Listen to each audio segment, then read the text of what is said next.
Densus 88 anti teror memastikan aksi peledakan yang dilakukan oleh ABH yang merupakan siswa SMAN 72 Jakarta tidak terkait dengan jaringan terorisme. Aksi tersebut digolongkan sebagai memetic violence daring atau kekerasan yang dipicu peniruan dari konten di dunia maya.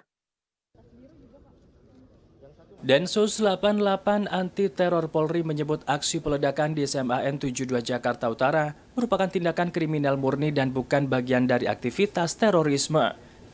PPID Densus 88 anti teror Polri AKBP Maindra Eka Wardana mengungkap pelaku yang merupakan anak berhadapan dengan hukum ini melakukan aksi atas dasar peniruan dari konten kekerasan di internet. Maindra menyebut di kalangan komoditas kekerasan daring, aksi seperti ini dikenal dengan istilah memetic violence dari pelaku terinspirasi dari tokoh atau aksi kekerasan yang banyak dibagikan secara online. Dalam penyelidikan, polisi menemukan sejumlah tulisan di senjata airsoft gun milik pelaku yang memuat nama-nama tokoh dan ideologi dari Eropa hingga Amerika.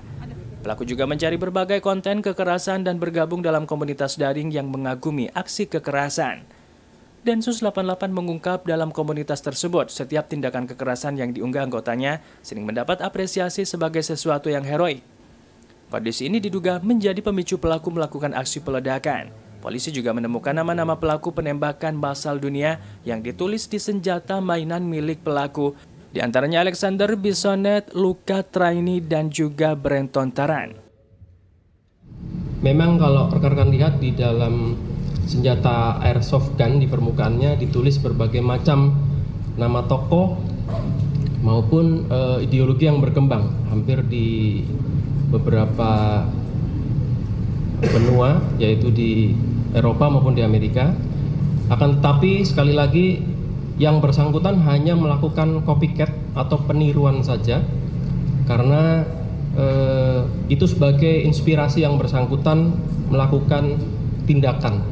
Jadi tidak ada kaitan dengan jaringan apapun, sehingga di dalam analisa Densus 88 kejadian ini belum termasuk tindak pidana terorisme. Senada dengan temuan tersebut, Dansat Brimob Polda Metro Jaya Kombes Henik Marianto mengungkap bahwa bom yang meledak di Masjid SMAN 72 diduga dikendalikan melalui remote. Polisi menemukan rangkaian bom aktif dengan daya 6 volt dan casing dari jerigen plastik berisi strap mil pelaku.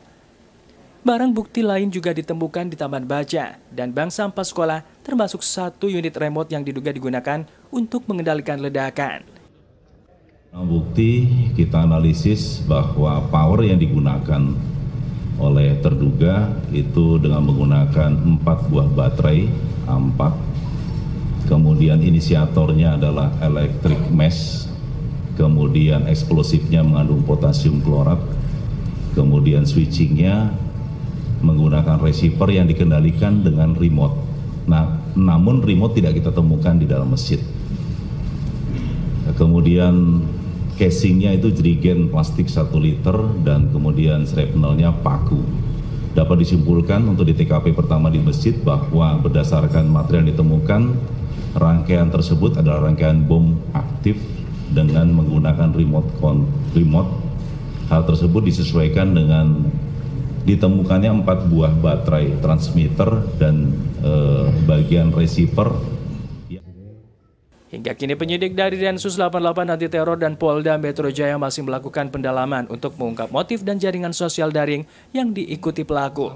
Polisi juga terus berkoordinasi dengan pihak sekolah dan lembaga terkait untuk melakukan pendampingan psikologis bagi siswa lainnya.